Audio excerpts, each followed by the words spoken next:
Are you ready for an update from Fortress Down Under? You better brace yourself. Aussies are not going to take this new normal sitting down. We can't self-isolate as a nation forever. 26 cases of COVID has led to the entire state going into lockdown. I don't want it, and I should have a right to say no and not have a restricted life because of it. We are doing COVID restrictions on steroids. We have a really big, fiery activist movement here in Australia that I'm very proud to be a part of. There's certainly a lot of fire in Aussies, at least the ones that I meet. So we've had some really big rallies here over the last year. We had a really big one a couple of months ago, the Millions March against mandatory vaccinations. We have two other big ones coming up in May. These movements are powerful and they are growing. Obviously, we meet on social media and then we have physical meetups too. Facebook is doing its best to close groups as they expand. Usually after we get about 11,000 members, Facebook will close the groups. But the activist movement here is strong and gives me a lot of hope that as a nation, Aussies are not going to take this new normal sitting down. So there's a lot of hope here that we will see the change that we are longing for globally. The state of Victoria, as of last night, has gone into a snap circuit breaker, 7-day strict lockdown. There are only 5 reasons why anybody can leave their house. Getting the COVID vaccine is one of those reasons. So this is an entire state, 7-day lockdown, mask mandate for indoors and outdoors. About 7 million people.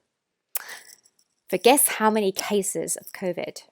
Well, yesterday it was 26. 26 cases of COVID has led to the entire state going into lockdown. I believe that the case count this morning is 30 cases.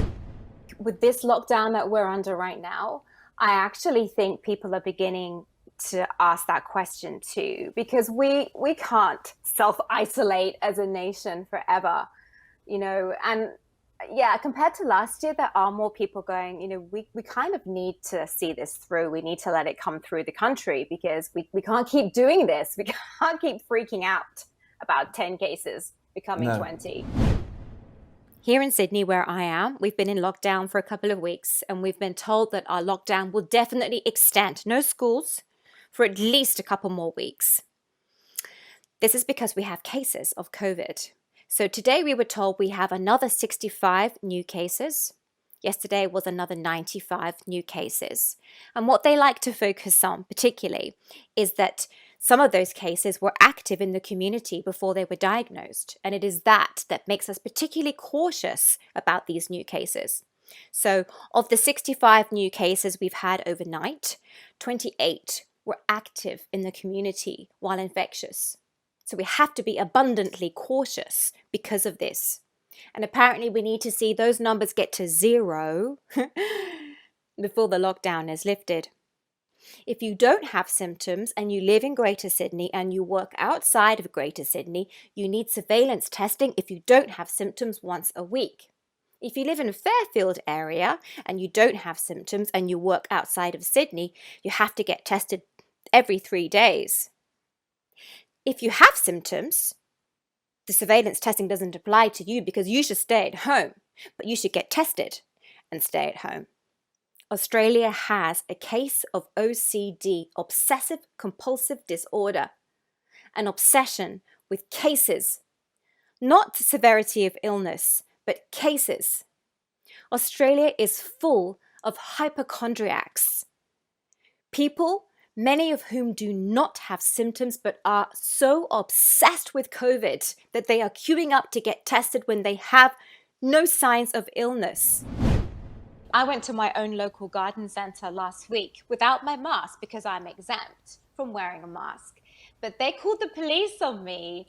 They wanted to see my mask exemption and I told them, no, that's not part of the rules. You don't need to see it. So I left, but they called the police. They obviously took my number plate, and the police turned up at my house to find out, why was I not wearing a mask? So things like that are happening. So I don't see the tide turning. People are really hijacked. Their minds are hijacked. We need to call to arms those people that are not like us. They're not anti-vaxxers. They're not any of that sort of thing, but they're freedom fighters because they understand that this is the start of totalitarian rule. And if you don't recognize it, I had a friend say the other day, oh, but it's a public health issue. And I'm like, I don't care if it's a public health issue. I don't care. You don't have a right to do this to a person. I don't want your whatever's in it, whether it's a placebo or mRNA. I don't care if it's gene therapy. I don't care what's in it or what's not in it. I don't want it. And I should have a right to say no and not have a restricted life because of it. Essential workers in hotspot local government areas, LGAs, like, counties or something like that, they've been told that they need to get the vaccine in order to leave their area to go to work. Now, the new deadline for that was extended today, I believe. So the deadline for that is the 18th of September. So by the 18th of September, if you live in a COVID hotspot area, then you need the vaccine to leave your area to go to work. That was quick. But wait, there's more. Schools are reopening on the 8th of November after this, massive lockdown for 4 weeks, yay, and then they have an 8-week summer holiday, whatever. Back to the point. Teachers have been told they need to be vaccinated in order to return to work at school.